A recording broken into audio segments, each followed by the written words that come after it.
pon una olla grande y haz potaje para los hijos de los profetas. Uno de ellos salió al campo a recoger hierbas. Halló una como parramontés y llenó su falda de calabazas silvestres. Regresó y las rebanó en la olla del potaje, pues no sabía lo que era.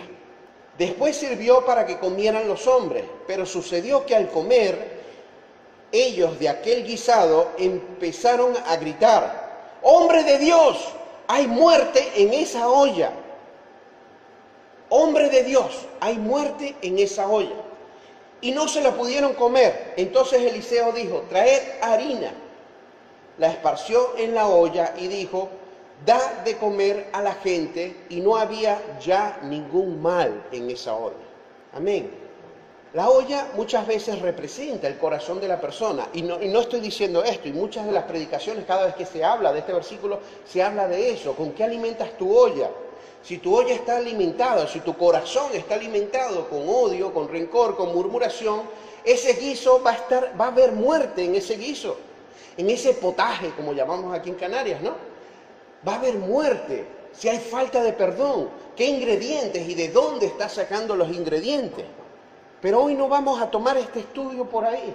Y claro, por supuesto, la harina que echa Eliseo no es otro que Jesucristo, que viene a limpiar, a quitar los ingredientes putrefactos de esa olla y a sanar nuestro corazón. Y lo que salga de esa olla va a ser un buen potaje, ¿verdad? Porque va a ser algo bueno que hemos preparado para la gente. Sin embargo, el contenido de hoy lo quiero enfocar en otra forma, ¿verdad? Porque creo que ese versículo, estos versículos del capítulo 4 de Segunda de Reyes, puede ilustrar muy bien nuestro tiempo que estamos viviendo hoy en día. Ese tiempo que nosotros llamamos crisis. Muchas veces decimos con mucha fe, yo he escuchado eso, y yo lo he dicho en fe también, ¿verdad? Que para un cristiano no existe crisis. Pero vemos bíblicamente, y como no podemos mentir, y sabemos que la palabra de Dios, el sol sale para buenos y malos, la crisis llega también a los hijos de Dios. Yo estuve mismo un tiempo sin trabajo, buscando, pero eso sí, la palabra de Dios es clara cuando dice: no he visto justo desamparado ni su descendencia que mendigue pan. Nosotros tenemos hoy día, estamos hablando del Antiguo Testamento, nosotros tenemos hoy día promesas de nuestro Padre proveedor, ¿verdad? De Jehová Jireh, el que nos provee. Tenemos promesas de parte de Él. Pero este relato trata de la crisis que estaban sufriendo los pueblos de Israel y Judá, como les empecé diciendo antes. Había hambre, no tenían para alimentarse. Y esto no solo estaba afectando al pueblo, sino que también está afectando a los hombres de Dios. Vamos a recordar que cuando agarra pega un grito, era para la comida que iban a hacer para los sacerdotes y profetas. Eran hombres de Dios que también estaban pasando hambre. Entonces cuando ven que me imagino, no lo dice, pero me imagino que cayó uno enfermo o se iba a morir, pegaron un grito: ¡hay muerte en esta olla! ¡Hay muerte! Y déjame decirle que en los momentos difíciles, en los momentos realmente de necesidad, sirven para mostrar la capacidad o la incapacidad, o la competencia o la incompetencia de quienes nos están liderando, de quienes nos están ayudando, de quienes están preparando la comida. Y tratemos de mirar con atención lo que ocurrió con este grupo de hombres de Dios. ¿Por qué? Porque nosotros también somos hombres de Dios. Y no vaya a ser que nos ocurra lo mismo, ¿no? Vamos a ver el primer peligro de que ellos se enfrentaron. El primer peligro, y digo el primero porque realmente, como les dije, el sol sale para ricos y pobres, para buenos y malos. El hambre es algo que ataca a todo el mundo, tenga dinero o no tenga dinero. Si un rico deja de comer, va a tener hambre. Si un pobre deja de comer, va a tener hambre. Todos vamos a tener hambre, ¿verdad? Ricos y pobres vamos a tener hambre. Entonces leímos que había escasez de alimento, el pueblo tenía hambre. Hubo un gran hambre en la tierra, dice textualmente. Giesi recibió la orden de preparar el alimento para aquel grupo de hombres de Dios. Giesi era el ayudante de Eliseo. Eliseo le da la encomienda: ve y busca alimento. Por supuesto que en esos tiempos no existía ni Mercadona, ni Lidl, ni nada de eso. La gente tenía que salir al campo a buscar alimento. Pero ¿qué pasa si todo San Isidro, por ejemplo, sale a buscar higo pico, que es lo que más se da aquí, ¿verdad? Va a llegar un momento en que va a ser difícil ver una mata de higo pico, ni siquiera la mata, porque seguramente hasta ya no sin higo pico se empiezan a comer las hojas.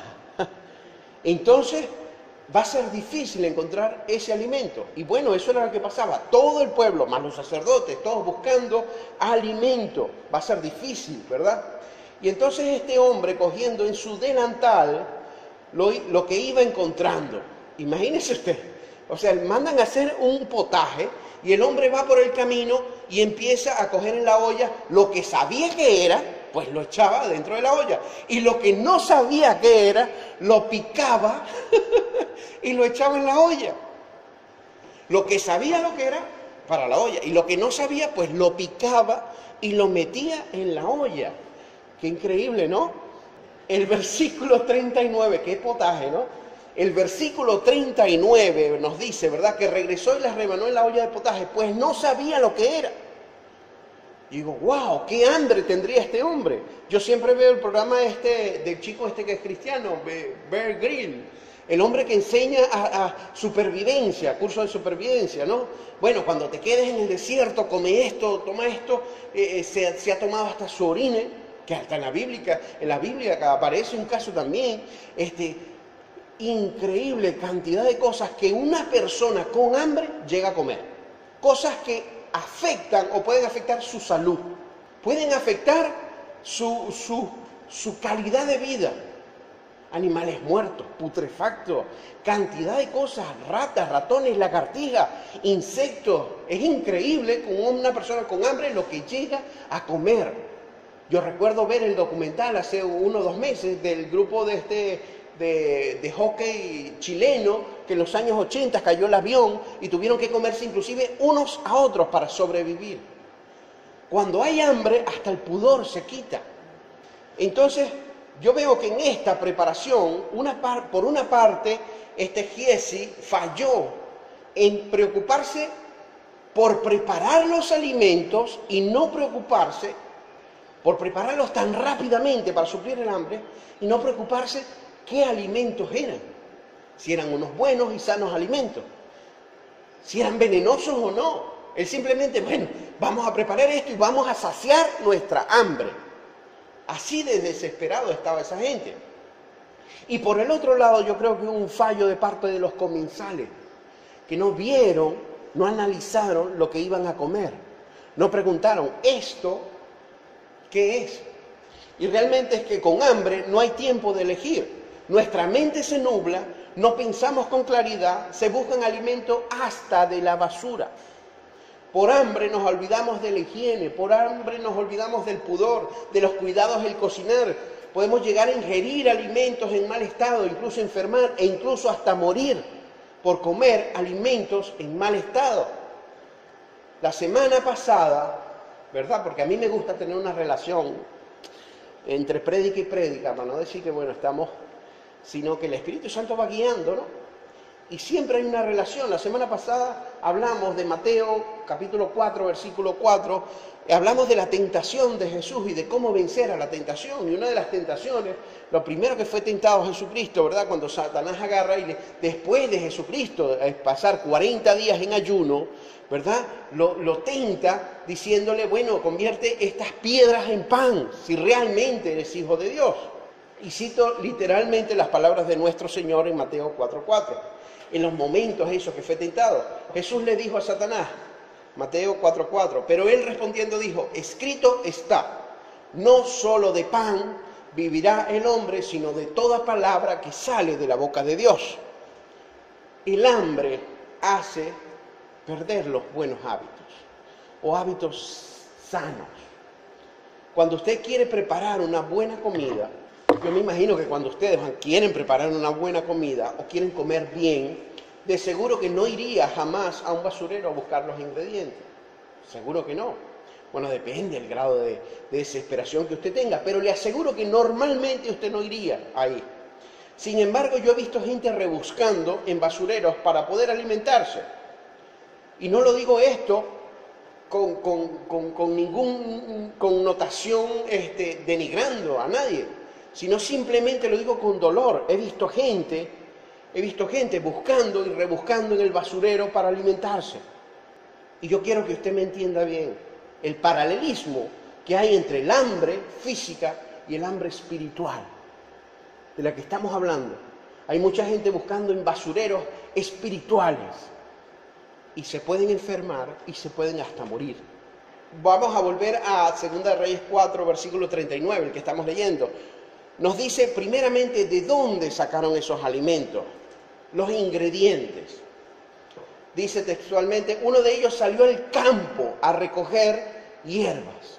Al campo. Bíblicamente, ¿qué es el campo? Mateo 13, 38 nos dice, el campo es el mundo.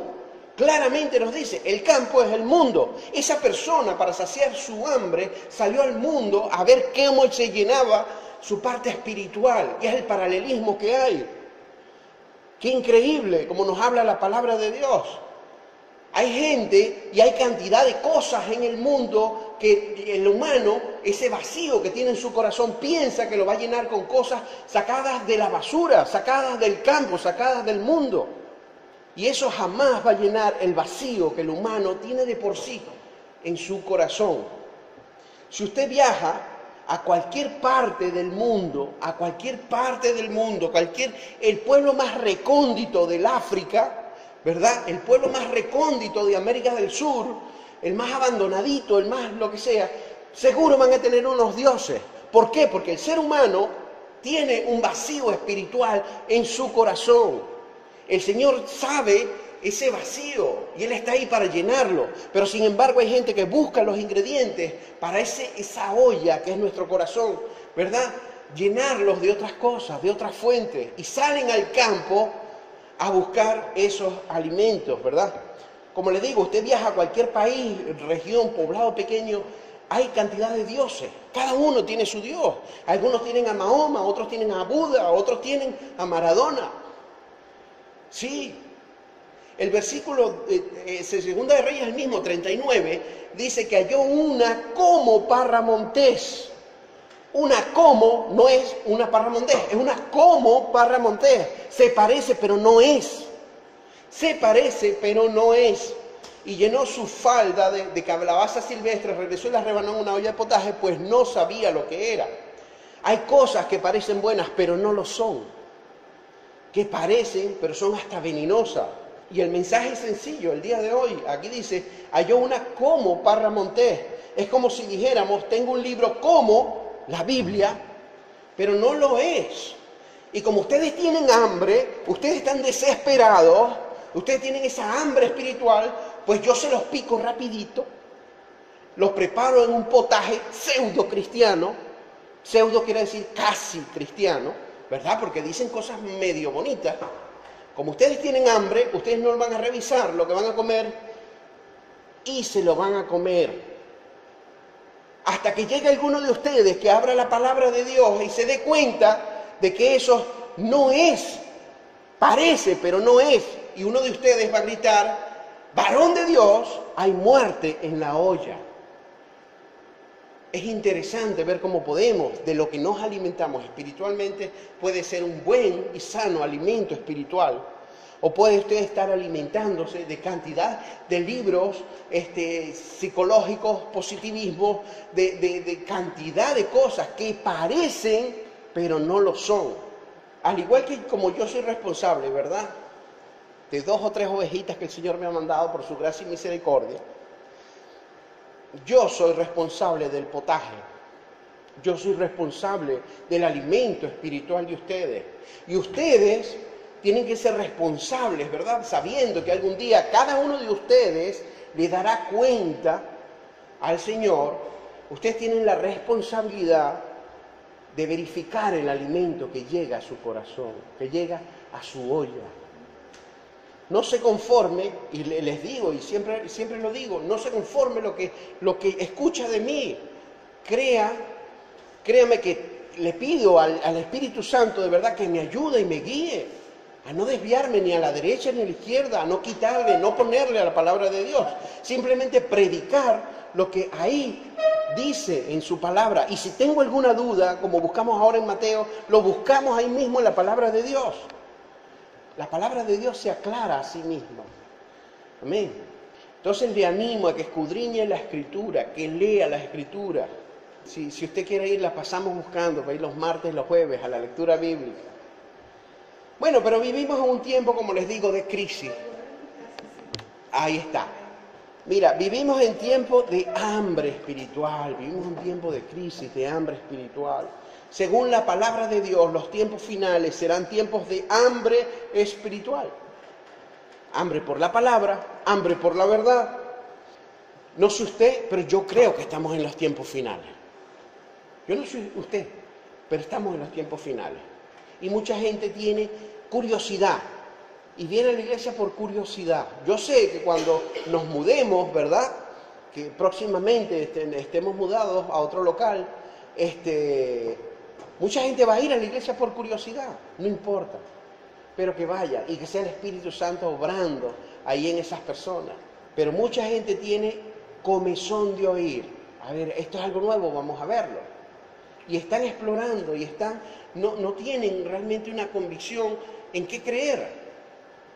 Y por eso es que nosotros tenemos que hacer nuestra parte y orar por esa gente, que realmente tengan un encuentro con Jesucristo, que se les sea caída, que se le caiga la venda de los ojos, que entienda que no hay otro mediador entre Dios y los hombres sino Jesucristo. Vivimos unos tiempos en que la iglesia ya se quiere unir con otras religiones que antes rechazaba. A mí ya van 2 años seguidos, y a otros pastores que lo hemos hablado, que nos invitan a hacer una semana de oración interreligiosa. Y yo les digo, yo no puedo, ya se los dije. Este año le contesté la carta y le dije, perdóneme, no puedo orar en nombre de Jesucristo y después en nombre de Buda y en nombre de Mahoma y en nombre de otros dioses. No puedo, no lo puedo. Pero hay mucha gente que ahora me dice, no, pero es bueno porque cada quien va a orar a su Dios. Yo no participo en eso. Y eso está pasando aquí en Tenerife. Eso no es cuento que me echaron. Yo les muestro mi mail y les muestro las 2 invitaciones que me han hecho. No puedo. Vemos que estamos en un tiempo que se reciben doctrinas sin analizarlas. Así como una persona con hambre, vimos que come sin darle mucha importancia al estado de ese alimento, fecha de caducidad, o de dónde sacaron los ingredientes, o la apariencia. Igualmente aceptamos nuevas doctrinas, nuevas corrientes doctrinales, como nuevas revelaciones. Yo sinceramente, perdónenme, pero yo me quedo con la senda antigua, yo me quedo con la palabra de Dios. Y con eso no quiere decir que menosprecio a nadie, no, simplemente que vivo una vida apegada a la palabra de Dios. No acepto nuevas revelaciones. ¿Por qué? Porque según esta enseñanza, hay peligro en lo parecido. Cuando vemos el texto que dice, parece parramontés, dice el texto, ¿verdad? Pero no lo era. ¿Será o no será? A simple vista, las calabazas silvestres parecen o son similares a las calabazas verdaderas. Si las calabazas silvestres no se parecieran a ese fruto, pues nadie se engañaría, ¿verdad que no? Tú no vas a coger una manzana diciendo, bueno, a ver si sabe con una calabaza. No. Pero el peligro es cuando las cosas se parecen. Ahí está el peligro. Hay gente y hay grupos donde usan la palabra de Dios, la Biblia la usan. Cantan canciones muy bonitas como canta este precioso grupo de alabanza. Basan sus charlas en textos bíblicos y ni siquiera son cristianos. ¿Usted sabía que hay grupos así? Hay grupos así que utilizan la Biblia, dan textos cristianos, charlas, mensajes, y tú dices, bueno, este por lo menos es cristiano. Y ni siquiera son cristianos. Pero saben que la palabra de Dios tiene un poder, que es como a martillo que quebranta la roca. Tiene poder la palabra de Dios.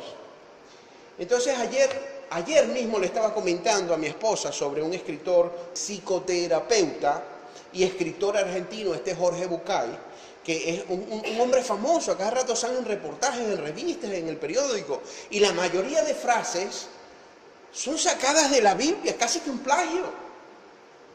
Hombre, tiene otras que difieren totalmente, pero hay cantidad de cosas en cuanto al amor, en cuanto a la verdad, a la sinceridad. No hay nada externo que ya no se ha dicho en la Biblia, por lo menos con otras palabras, pero que yo le cambie la letra a una frase no quiere decir que la frase sea mía, sino que la reacomodé. Y en estos días estábamos hablando de eso, de este hombre y de la similitud, ¿no?, en todas esas frases. Y este hombre no es cristiano. Y es más, ni nada parecido. Más bien él afirma que no quiere compromiso con ningún Dios. Y ahora dice que está en una exploración espiritual, pero que no quiere compromisos con ningún Dios. ¡Wow! ¡Qué increíble!, ¿no? Tenemos que tener mucho cuidado, sobre todo en los últimos tiempos. Vemos que hay una nueva moda de profeta. Y yo no tengo nada en contra de los que se llamen y profeticen por ahí.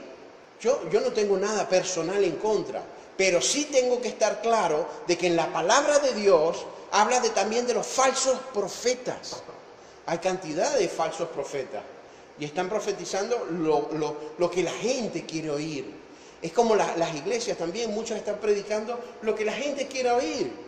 Yo les aseguro que si yo me paro en la calle y digo, voy a predicar la palabra de Dios, nadie viene. Pero ahora, si empiezo a decir, voy a profetizar aquí milagros y prosperidad y cantidad de lisonjas. ¿Usted sabe lo que significa la lisonja?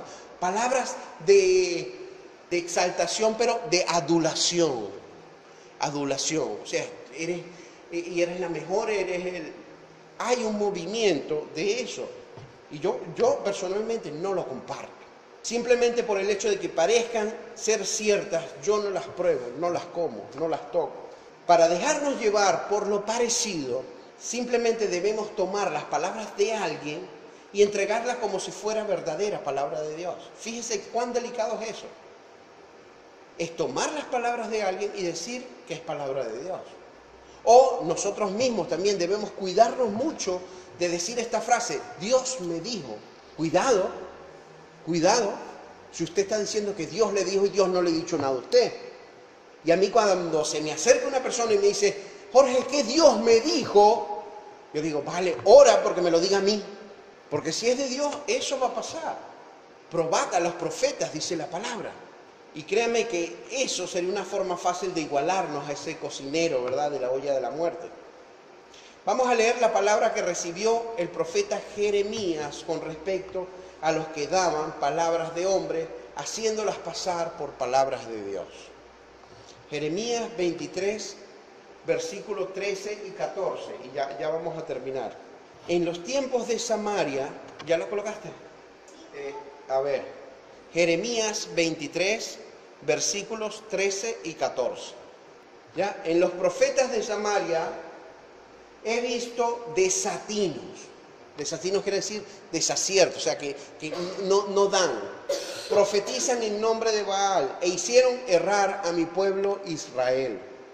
Y en los profetas de Jerusalén he visto torpezas, cometían adulterios, andaban en mentiras y fortalecían las manos de los malos, para que ninguno se convirtiese de su maldad. Me fueron todos ellos como Sodoma y sus moradores como Gomorra. Así ha dicho Jehová de los ejércitos. No escuchéis las palabras de los profetas que os profetizan.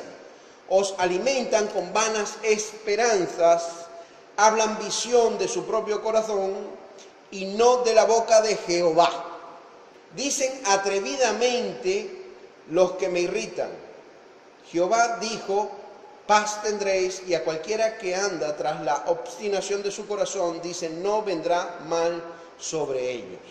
Fíjense lo que dicen, este versículo 17, dicen atrevidamente a los que me irritan, dijo, paz tendréis. ¿Ustedes saben por qué? Personalmente yo, he visto y comparo, porque yo veo, viene una persona que viene a profetizar, bueno, vale, yo la escucho. Yo no tengo razón por qué dudar de esa persona. No tengo razón por qué dudar. Pero Cuando yo veo que esa persona hace una fila para que profetice y empieza a uno, bueno, tú paz tendréis, tú vas a tener una empresa, tú vas a sanar a quien pase, tú vas a ser pastor en 2 años, ¿Y dónde está? Porque son puras palabras lisonjeras, y aquí lo dice, Jeremías lo dice claro. Dicen a la ligera, dicen atrevidamente, paz tendréis, y a cualquiera que anda tras la obstinación de su corazón, dicen, no vendrá mal sobre vosotros, y cantidad. Y aquí dice, lo vamos a seguir leyendo, el versículo 25, de ahí mismo, adelante, 23-25, de Jeremías. Yo he oído a los profetas, dijeron, profetizando mentira en mi nombre, diciendo, soñé. ¿Hasta cuándo estará esto en el corazón de los profetas que profetizan mentira y que profetizan el engaño de su corazón? No piensan como hacen que mi pueblo se olvide de mi nombre con sus sueños, y cada uno cuenta a su compañero, al modo que sus padres se olvidaron de mi nombre por Baal. El profeta, escuchen esto, el profeta que tuviera un sueño, cuente el sueño, y aquel a quien fuere mi palabra, cuente mi palabra verdadera. Mi palabra verdadera. Ahora, ¿qué tiene que ver la paja con el trigo? Dice Jehová. No es mi palabra como fuego, dice Jehová, y como martillo que quebranta la piedra. Quiero hacer una pausa ahí. Muchas veces nosotros vemos ejemplos bíblicos, ¿verdad? Por ejemplo, con Micaías, que agarró y no temió en decirle al rey, mira, no vayas porque vas a perder en la batalla.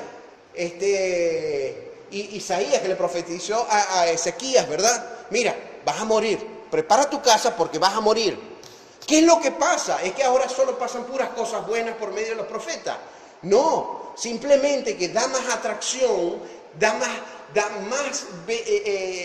gente, más público, decir esa fila que diga, a ti te va a ir bien, tú vas a tener una empresa, a ver el otro, paz vas a tener, tú, el otro, ¿entienden? Y ahí es cuando uno tiene que pararse y decir, hay muerte en la olla. Hay muerte en la olla. Los ingredientes son sacados del mundo, no son sacados de la palabra de Dios. Un profeta, cuando realmente es un profeta, y yo creo que sí existen los profetas hoy día, yo lo creo. Profeta es todo aquel que da la palabra de Dios. Cuando yo agarro y te digo, le digo aquí a cualquiera, mira, si tu delicia está en meditar la ley de día y de noche, vas a ser como un árbol plantado junto a corrientes de agua que da su fruto en su tiempo y su hoja no cae, y todo lo que hagas prosperará. ¿Te estoy profetizando? ¿Sí o no?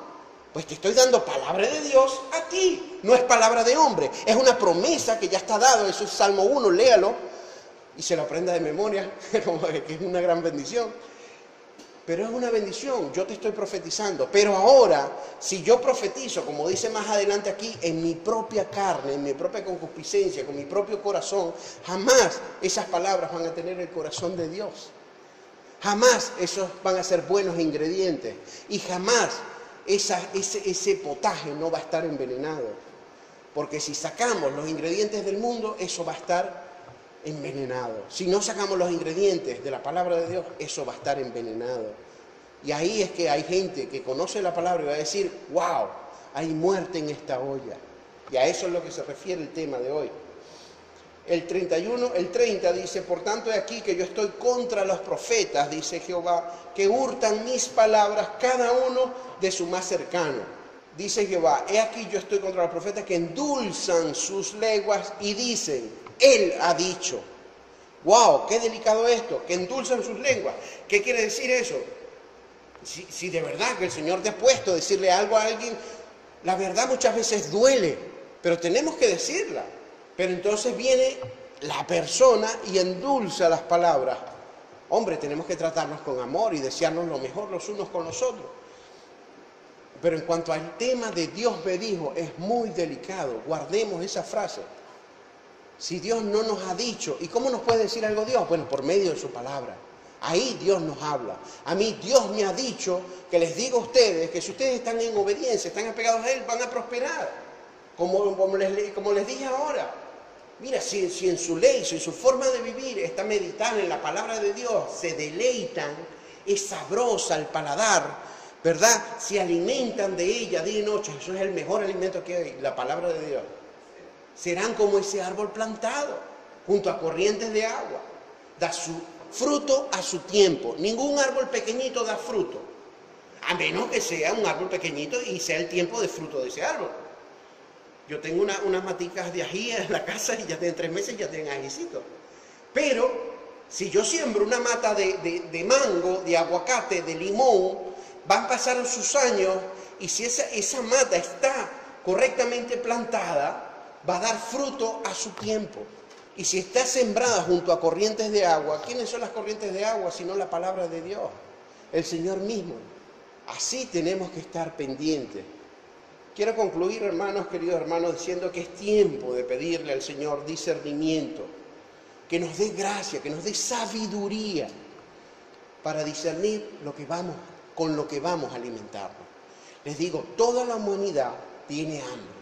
No solo ustedes que están aquí en la iglesia hoy domingo, el día de santificar el nombre del Señor, que nosotros como cristianos lo santificamos todos los días, ¿verdad?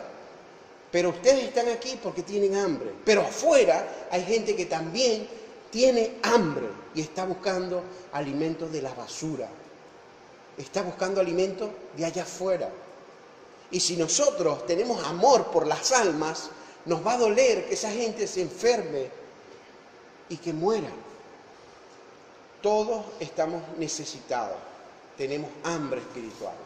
El mejor alimento es el pan, ¿verdad? El pan de vida. El pan de vida es Jesucristo.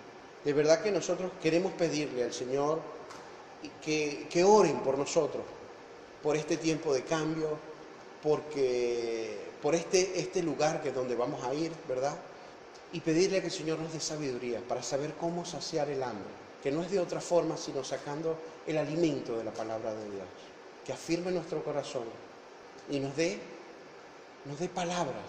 palabras que sirvan realmente para sanar al enfermo, levantar al caído, vendar al patiquebrado y traer todos juntos a esa gente a la iglesia, a los pies de Cristo. No importa que no sea esta iglesia, pero que sea a los pies de Cristo. Solo Él, Jesucristo, puede saciar el hambre que la humanidad tiene.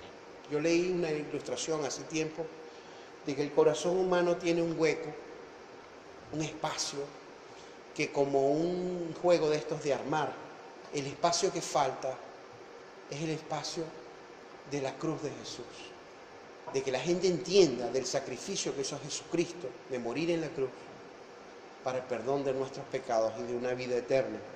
Pero a veces la gente trata de encajar cualquier otra forma en ese espacio que tiene el corazón. Y muchas veces lo hacemos golpeando a la fuerza y vamos abollando poco a poco el corazón. Y cuando venimos a ver es un corazón que está muy maltratado, que está dolido, que está quebrado. Pero hay una persona que sí puede sanar un corazón herido, que es Jesucristo. Entonces les pido, vamos a ponernos en pie, vamos a hacer una oración. Señor, te damos gracias, Padre, esta tarde, Señor, por tu palabra, Señor, por tu mensaje, Señor. Pedimos, Señor, que sea palabra viva, Señor, que podamos vivir, Señor, no ser solo oidores, sino hacedores de tu palabra, Señor.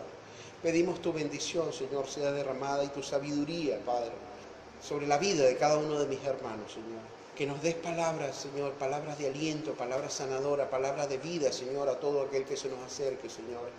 Y darle comida espiritual, Señor, sin adulterar, sana, Señor, para el enfermo y el hambriento espiritual, Señor. Te damos gracias por tu mensaje en el día de hoy. Te pido, Señor, que bendiga, Señor, la familia de cada uno de mis hermanos, Señor, de los que están aquí y de los que no están, Padre, bendíceles igualmente, donde quiera que estén, Señor, y ponle en ellos el congregarse, Señor, esa hambre y sed, pero que sean saciadas solo por ti, Señor. Pedimos también a los familiares que no te conocen aún, porque muchos tenemos familiares, Señor, que aún no conocen esa libertad, ese vivir en Cristo. No tienen paz, Señor, y están enfermos, Señor. Tú sabes quiénes son. Sánalos, Señor, a través del alimento espiritual. Sánalos, Señor, por medio del sacrificio de tu Hijo amado Jesucristo. Y envíanos, Señor, porque sabemos que la mies es mucha y los obreros pocos. Pedimos, Señor, que nos bendiga, Señor, en el cambio de este local, Señor, y bendecimos, Señor, todo lo que vamos a hacer y decir, y ayúdenos, y a tu Espíritu Santo que nos ayude, Señor, a poner en práctica todo el alimento que recibimos, Señor. Bendecimos esta tarde, esta noche y toda la semana en el nombre del Padre, el Hijo y el Espíritu Santo. Amén.